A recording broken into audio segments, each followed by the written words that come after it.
You walk into Target just to grab toothpaste and maybe a new phone charger. That's the mission. But as you walk through the aisles, you see a sale on that coffee maker you've been eyeing. Then you grab a few new shirts because, well, you need clothes for work, right?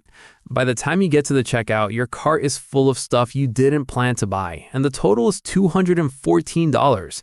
You tap your card without even looking at the receipt because, honestly, you work hard. You deserve it. And besides, everyone does this. It's normal. But here is the brutal truth that nobody wants to admit. Normal is broke. Normal is living paycheck to paycheck while driving a car you don't own to a job you don't like, to pay for a credit card bill filled with things you don't need. We look around at our friends and neighbors and think, well, they have the new iPhone and the nice SUV, so they must be doing fine. But statistically, they aren't. 60% of Americans, including high earners, are living paycheck to paycheck. If you do what everyone else does, you are going to get what everyone else gets, which is stress, anxiety, and a retirement that relies entirely on Social Security.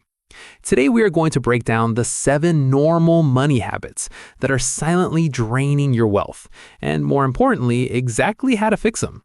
My name is Mr. Invests, and I spend way too much time thinking about the psychology of money and how to escape the rat race. If you're someone who feels like you're making decent money but can never seem to get ahead, make sure to hit the subscribe button and give this video a thumbs up if this helps you out. Let's start with the big one, the one that keeps more people in the middle class than anything else. Habit number 1 is the monthly payment mentality. Look, somewhere along the line, we stopped asking, how much does this cost? And started asking, can I afford the monthly payment? This shift is the single greatest victory for marketing departments in history. You walk into a car dealership and the salesperson doesn't talk about the $45,000 total price. They talk about $600 a month. And your brain goes, oh, I make $4,000 a month, so $600 is easy. But here's what you aren't seeing. When you focus on the monthly payment, you become blind to the total cost and the interest that is eating you alive. The average new car payment in America is now over $700. If you invest that $700 a month into an S&P 500 index fund from age 25 to 65, you would have over $2.5 million. That is the opportunity cost of looking normal on the road. You are literally driving your retirement. And it's not just cars, it's furniture, it's phones, it's even vacations now. Buy now, pay later schemes have exploded because they allow you to separate the pain of paying from the pleasure of buying. You get the shoes today, you feel the pain in 4 easy installments of $29.99. But here's the thing. When you live your life in payments, you are robbing your future self to pay for your past self. You get your paycheck, and before you can even decide what to do with it, it's already spoken for. $400 for the car, $100 for the phone, $200 for the furniture, $50 for the Affirm loan on those sneakers. You are running a race with a backpack full of rocks. The fix here is uncomfortable but simple. If you cannot pay cash for it, you cannot afford it. The only exception is a house. For everything else, cars, electronics, clothes, if the money isn't in your account right now, the answer is no. This forces you to feel the actual weight of the purchase. Handing over $35,000 cash for a car feels physically painful. Signing a paper for $500 a month feels like nothing. You need to bring the pain back into spending. Habit number 2 is what I call subscription creep. This is the silent killer. It used to be just Netflix. Now it's Netflix, Hulu, Disney+, Spotify, Amazon Prime, the gym you never go to, the cloud storage for your photos, and that app you downloaded 3 years ago to track your water intake that's been charging you $4.99 a month ever since. Most people estimate they spend about $80 a month on subscriptions. The actual average is over $200. That is $2,400 a year leaking out of your account, largely for things you don't even use. But the problem isn't just the money, it's the lack of friction. Companies love subscription models because they rely on your inertia. They know you are too busy or too lazy to cancel. They are betting on your apathy. Here is what most people don't realize. That $200 a month, if invested over 30 years, is over $300,000. You are trading $250,000 for access to movies you scroll past for 20 minutes before falling asleep. The solution? Perform a ruthless audit. Print out your bank statement from the last 3 months. Go through line by line with a highlighter. If you see a recurring charge you didn't explicitly use in the last 30 days, cancel it immediately. Not maybe later, not I might need it, cancel it. If you really miss it in a month, you can sign up again. But I guarantee you, for 90% of them, you won't even notice they are gone. Habit number 3 is falling for the credit card rewards trap. Now, you might be thinking, but Mr. Invest, I get 2% cash back. I'm making money by spending.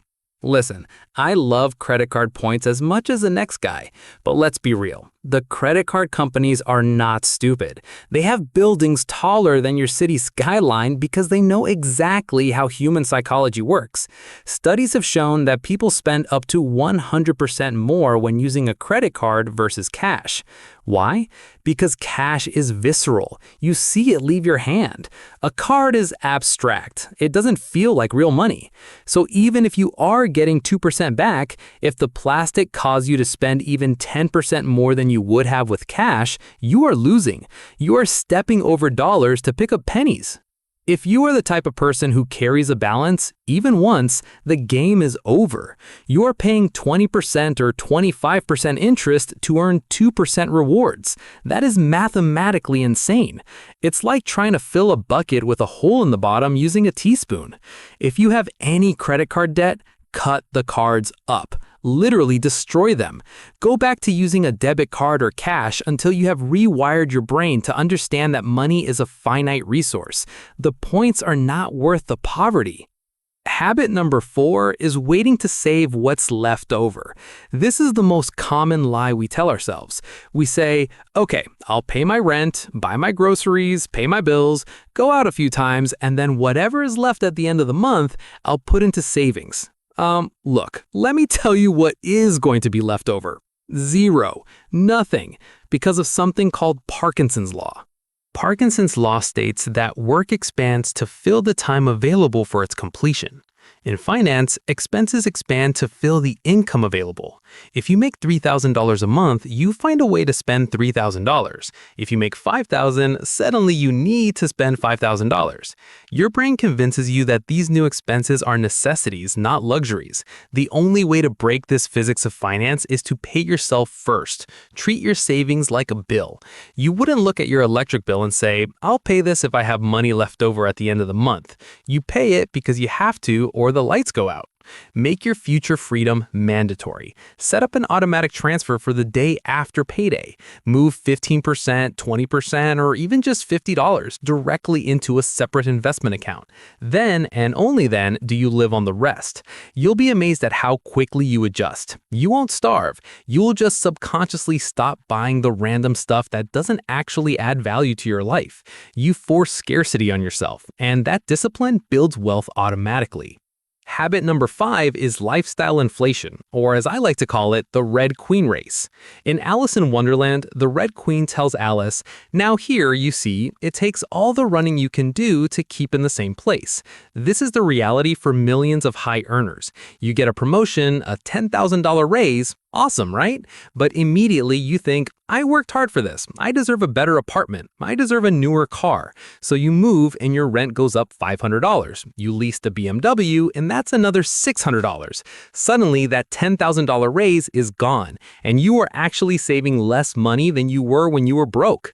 This is why you see doctors and lawyers earning $250,000 a year filing for bankruptcy. They're running on a treadmill that keeps speeding up. Here's what most people don't realize. The most dangerous time in your financial life is the week you get a raise. That is the moment you have a choice. Do you upgrade your life or do you upgrade your freedom? The rule I want you to follow is the 50% rule. Every time your income increases, save 50% of the new money and spend the other 50%. You still get to enjoy the raise, you get a nicer dinner, maybe a better vacation, but you are also banking half of that growth. This prevents your lifestyle from spiraling out of control while ensuring your wealth grows as fast as your income. Habit number 6 is ignoring the Murphy's Law fund. You know Murphy's Law. Anything that can go wrong will go wrong. And usually it goes wrong on a Tuesday when you are already stressed out. The transmission blows, you chip a tooth, the water heater explodes. These are not if events, they are when events. Yet 56% of Americans cannot cover a $1,000 emergency expense with savings. So what happens? They put it on the credit card. Now they have debt. Now they have interest payments. Now they can't save because they are paying off the emergency. It is a trap that keeps you poor. You need a financial shield. Before you invest in stocks, before you pay down the mortgage, you need 3 to 6 months of basic living expenses sitting in a high-yield savings account. Not a checking account where you might spend it, a separate, boring savings account. This isn't an investment. It's not trying to make you rich. Its job is to help you sleep at night. When you have $10,000 sitting there just for emergencies, a flat tire isn't a crisis. It's just an inconvenience. It changes your entire emotional relationship with money from fear to confidence. Finally, habit number 7 is the get-rich-quick mindset. We live in a TikTok economy. We see some 19-year-old claiming he turned $500 into $1 million trading crypto or flipping NFTs, and we think, I need to do that. We treat the stock market like a casino instead of a wealth-building machine. But here's the data that should scare you straight. 90% of active day traders lose money over the long term. 90%. You are not the exception. You are the rule. When you try to time the market, pick the next hot stock, or chase trends, you are gambling. And the house always wins. Real wealth is built through boring, repetitive consistency. It is buying the entire market through low-cost index funds like the S&P 500 and holding them forever. It is unsexy. It is slow. It doesn't make for a viral tweet. But it works. If you invested $500 a month into the S&P 500 for the last 40 years, you would have over $2.5 million today. You didn't need to be a genius. You didn't need to read charts. You just needed to be consistent. Stop looking for the magic bullet. The magic bullet is time. This is where it gets really interesting. If you break these 7 habits, you stop playing the game on hard mode. You stop fighting against the current. It won't happen overnight. You will have moments where you want to buy the new thing, where you want to skip the savings contribution, where you want to impress people who don't care about you. But remember this, the goal isn't to look rich. The goal is to be rich. There is a massive difference. Being rich means having options. It means if your boss is toxic, you can quit because you have 6 months of expenses saved. It means you can help your family when they need it. It means you own your time, and that is worth more than any Rolex or luxury car ever will be. So here is my challenge to you. Pick just one of these habits to break this week. Maybe you cut up the credit cards. Maybe you set up that auto transfer. Maybe you cancel the subscriptions. Just do one thing to take back control. If this video gave you a reality check, do me a favor and smash that like button. It really helps the channel grow and reach more people who need to hear this. And if you want to see exactly how to invest that first $1,000 once you saved it, click this video right here. I'll see you over there.